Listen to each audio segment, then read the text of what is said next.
की। Double bench का निर्णय नकारात्मक होते हुए आज जब सकारात्मक कोटे में कोटा फैसला आया, आपने विरोध किया, उसको फिर उलझन में आपने डाल दिया। जब 1167 सीटों पर डबल बेंच हाईकोर्ट का निर्णय आ चुका था, इसके बावजूद भी आपने 1167 सीटों के लिए जो आपका हक नहीं था, उसके लिए भी आपने लोगों को डुंगरी पर चढ़ा दिया, और वो भी कोरोना काल में।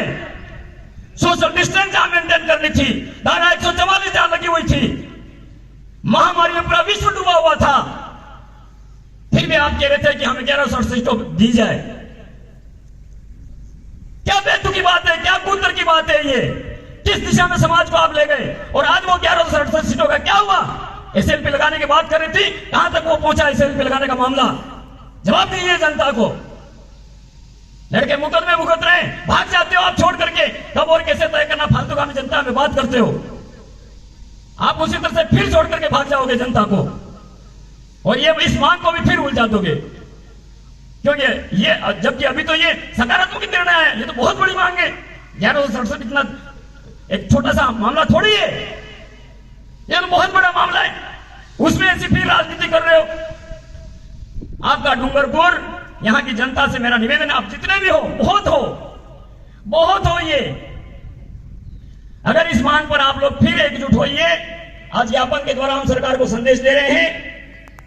हमारे राजनेतागणों से माफी चाहूंगा कि आप जितनी भीड़ चाह रहे थे उतनी तो नहीं हुई, लेकिन जैसा हमारे मार्गदर्शक कटारा साहब कह रहे हैं कि पत्थर सुने, पेड़ सुने, टेंट सुने, स्पीकर सुने, धरती सुने, आकाश सुने, आसमान सुने, पाताल सुने, सुनेगा डेफिनेटली, क्योंकि हमारा विचार अजर है, अमर है, सत्य है, और विचार कभी मरता नहीं, शरीर मरता है।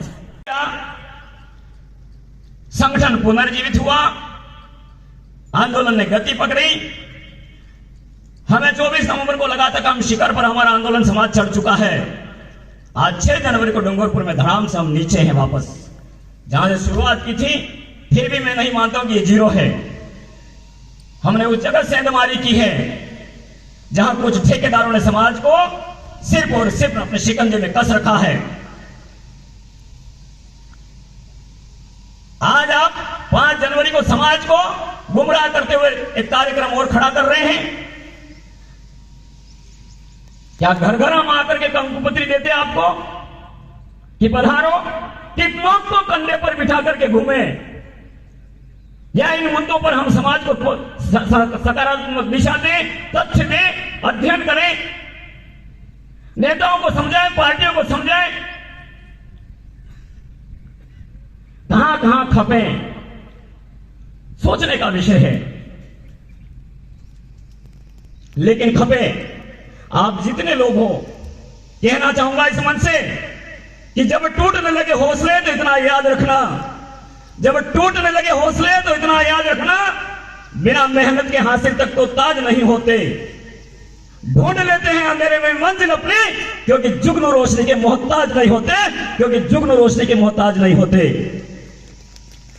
कोई बात नहीं, हम निराश होने वाले लोगों में से नहीं हैं।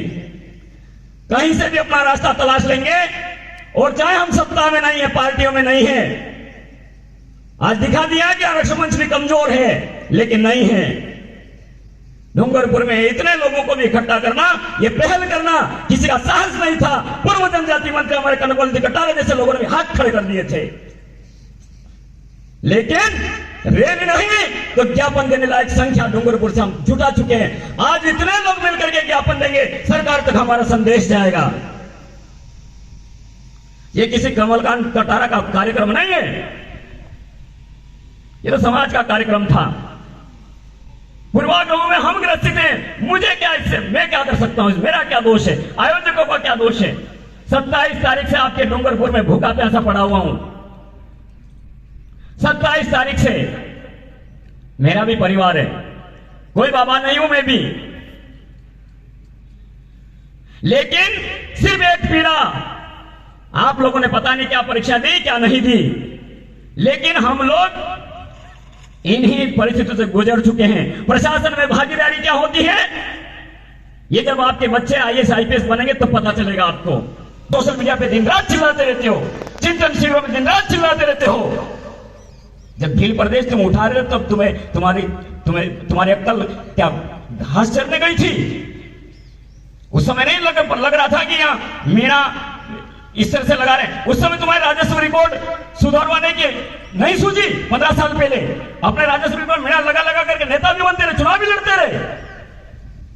आज तुम्हें जब हमारे बेरोजगारों का ऐतिहासिक पता होने जा रहा है, हरियाणा में दे दिया, कर्नाटक में देने की तैयारी हो रही है, आज तुम्हें भील मीणा की विवाद की याद आ रही है। किसको रोक दिया राजस्थान में, दक्षिण राजस्थान में, कि जिसने मीणा लगा रखा है? किसके बच्चे को डॉक्टर बनने से रोका? किसका विशेष मूल निवास नहीं बन रहा है? किसका बच्चा नौकरी लगने से वंचित हुआ? जिसका भी राजस्व रिकॉर्ड यहां का है 1 जनवरी 1970 से पहले का, तमाम सारे लोग चुनाव लड़ रहे हैं, राशन पानी उठा रहे हैं, राशन कार्ड बन रहा है, आधार कार्ड बन रहा है आपका, आपके बच्चे नौकरी लग रहे हैं। हाँ, कौन से लाभ से मीणा लगाने वाले वंचित हो गए हो? और ऐसा था तो पूरे देश को भिल प्रदेश का पाठ पढ़ाने वालों, 15 साल पहले तुम्हें ये याद नहीं आएगी, ये समस्या सामने आएगी। अब तक तो सुधर गया होता रिकॉर्ड, रिकॉर्ड ही सुधर गया होता भाई। 15 साल पहले भिल प्रदेश की मांग कर रहे हो, तुम्हें पता नहीं था कि ये मीणा भी लगा रहे लोग? पूरा प्रतापगढ़ लगा रहा है, उदयपुर लगा रहा है, डूंगरपुर के कितने लोग लगा रहे हैं, बांसवाड़ा में कितने लोग मीणा लगा रहे हैं। आज विवाद में डालने के लिए कि एक कोई मांग पूरी होने जा रही है, आपने पब्लिक को रोकने के लिए, गुमराह करने के लिए अनावश्यक निराधार विवाद उठा रहे हैं, भ्रांतियां पैदा कर रहे हैं। आके क्रिमिलेयर का विवाद हमने दूर किया,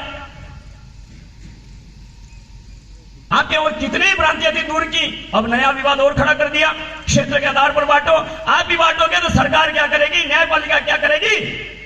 न्यायपालिका ने तो जातीय आधार पर उपवर्गीकरण का आदेश दिया है, निर्णय दिया है, आप अपनी तरफ से निर्णय सुना रहे हो।